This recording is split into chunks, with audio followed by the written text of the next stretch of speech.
मुअज़्ज़ज़ सामीन, welcome to my channel voice of Mona. हमारी आज की स्टोरी का नाम है जोगन पार्ट 2।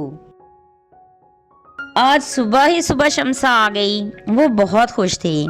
हम लोग जा रहे हैं अगले महीने। ये लोग भी खुश हो गए। रानी खुश थी। वो कपड़े बनाने का कहने लगी, मैं कल आऊंगी गाड़ी लेकर, फिर सब चलेंगे शॉपिंग के लिए। ठीक है। दूसरे दिन शम्सा आई। सब बाजार गए, सब ने कपड़े लिए और जरूरी चीजें खरीदी। वो दिन भी आ गया जब इनको जाना था। रानी पहली मर्तबा जहाज पर बैठी। वो अजीब सा महसूस कर रही थी। फिर वो वहां पहुंच गए। वहां पहुंचकर होटल में रुके। शम्सा को यहाँ भी लोग जानते थे। उन्हें होटल में छोड़कर वो पता नहीं कहाँ चली गई। फिर काफी देर के बाद वापस आई। फिर उसने रानी के माँ बाप को समझाया कि क्या करना है। वो मान गए। शम्सा के कहने पर अमल कर रहे थे। 3-4 दिन तो सही गुजर गए। फिर एक दिन उन्हें पुलिस पकड़ कर ले गई। वो घबरा गए। ना जुबान का पता, ना किसी और बात का। फिर शम्सा आई ही नहीं। उनको वहां से डिपोर्ट कर दिया गया। रानी भी उस दिन उनके साथ ही थी।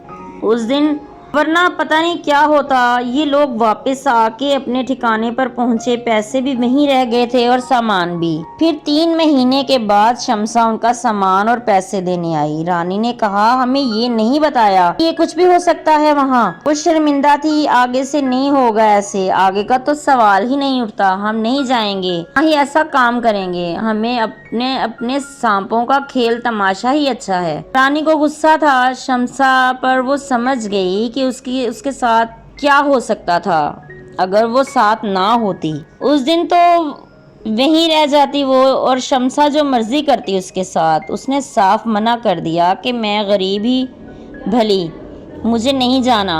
रानी शम्सा को सुनाए जा रही थी और वो चुप थी। ये सच था कि शम्सा सही थी, लेकिन अब उसकी नीयत में रानी को फतूर महसूस हो रहा था, इसलिए वो बदजन हो गई थी। शम्सा से वो सही तरह से बात नहीं कर रही थी। रानी ने शम्सा से कह दिया कि किसी का अच्छा ना हो तो बुरा भी नहीं सोचते। शम्सा ने कहा, तुम शक कर रही हो मुझ पे, तुम ऐसे करो, एक ठेला बना लो, उस पर खाने पीने का कुछ काम शुरू कर लो, मैं सारा बंदोबस्त कर देती हूँ। फिर उसने कर भी दिया। कुछ ही दिनों में फिर रानी को जबरदस्त किस्म का खाने पीने का पॉइंट बनाकर दे दिया।